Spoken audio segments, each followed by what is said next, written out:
បាទសួស្តីពុកម៉ែបងប្អូនទាំងអស់គ្នាហើយថ្ងៃនេះដែរក៏ថ្ងៃចុងសប្តាហ៍ហើយក៏នឹកឃើញថាចង់ហូបឆាទាកប៉ាគ្រឿងស៊ីឈ័ន់បងប្អូនទាំងគ្នាហើយក៏ទ្រាំមិនបានក៏ឆ្លៀតចាប់ទាមួយបងប្អូនទាំងគ្នាដើម្បីចាប់ការធ្វើម្ហូបហ្នឹងហើយជួបជាមួយនឹងចុងភៅដៃឯកបុរិតហើយទាហ្នឹងមិនស្រាលទេបងប្អូនគ្នាចូល3គីឡូបងប្អូនគ្នាហើយក៏ឆ្លៀតដើរទៅក្រោយផ្ទះ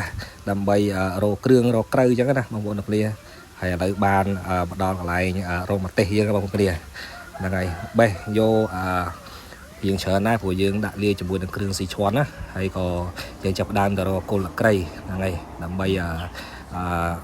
ជាមួយនឹងមុខម្ហូបយើងបងប្អូនគ្នាហើយឥឡូវក៏មកដល់កន្លែងបោចទាហើយហ្នឹងហើយចាប់ការទាហើយក៏ចាប់ផ្ដើមបោចវាដើម្បីកាប់ឆាបងប្អូនគ្នាហ្នឹងហើយបងប្អូនគ្នាឥឡូវយើងចាប់ផ្ដើមកាប់សាច់ហើយរួចរាល់ហើយបងប្អូនគ្នាហើយគ្រឿងយើងក៏យើងរៀបចំដាក់លើជ្រុញហើយដែរ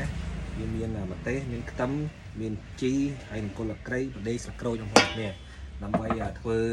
ទាក្តៅឆាគ្រឿងស៊ីឈ័ន់ហ្នឹងបងប្អូនគ្នាហើយឥឡូវយើងចាប់ផ្ដើមដាក់ហ្គាសសិនបងប្អូនគ្នារួចដាក់ហ្គាសសិនឲ្យវាក្តៅសិនចាំមកយើងចាប់ផ្ដើមដាក់ខ្ទឹមយើងដើម្បីបំពងវាបងប្អូនគ្នាបានដាក់ខ្ទឹមវាដើម្បីលីងវាឲ្យបងប្អូនគ្នាហ្នឹងហើយឲ្យវាឡើងក្រហមបន្តិចចាំយើងដាក់នេះបងប្អូនគ្នាដាក់ម្ដេងស្លឹកក្រូចគល់ក្រៃយើងបងប្អូនគ្នាដាក់ទៅលើវាដើម្បីឲ្យវាឈ្ងុយហើយបើយើងចាប់ផ្ដើមដាក់សាច់ទាយើងចាប់ផ្ដើមដាក់គល់ក្រៃស្លឹកក្រូចយើងបងប្អូនយើងចាប់ផ្ដើមដាក់សាច់ទាយើងចូលបងប្អូនគ្នាសាច់ទាយើងចូលហើយបងប្អូនគ្នាឥឡូវបើយើងចាប់ផ្ដើមរៀងស្ងួតសាច់ហើយចូលគ្រឿងចូលអីហើយយើងចាប់ផ្ដើមច្របល់គ្រឿងយើងចូលជាមួយនឹងសាច់ទាយើង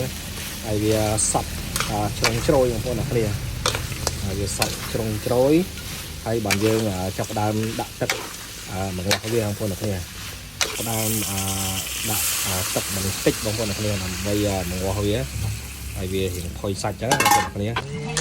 ឈ្ងុយដល់បងប្អូនគ្នាអូស្នាដៃបុរិតបងប្អូនគ្នាឆាទាកប៉ាគ្រឿងស៊ីឈ័ន់ចាំខ្ញុំជួយអើយជាដល់បងប្អូនគ្នាមួយតិចទៀតអូយជាតិបងប្អូនបានខាត់ទឹកទេបងប្អូនគ្នាតិចទៀតបានខាត់ទឹកបានលើស្រង់ដាក់ចានបងប្អូនគ្នាតែអូយណាបងប្អូនគ្នាឥឡូវឆាគ្រឿងទាស៊ីឈ័ន់យើងចាប់ផ្ដើមឆ្អិនហើយឥឡូវយើងចាប់ផ្ដើមដាក់ចានបន្តិចដើម្បីលក់រសជាតិយ៉ាងម៉េចដែរបងប្អូនគ្នាចានហ្នឹង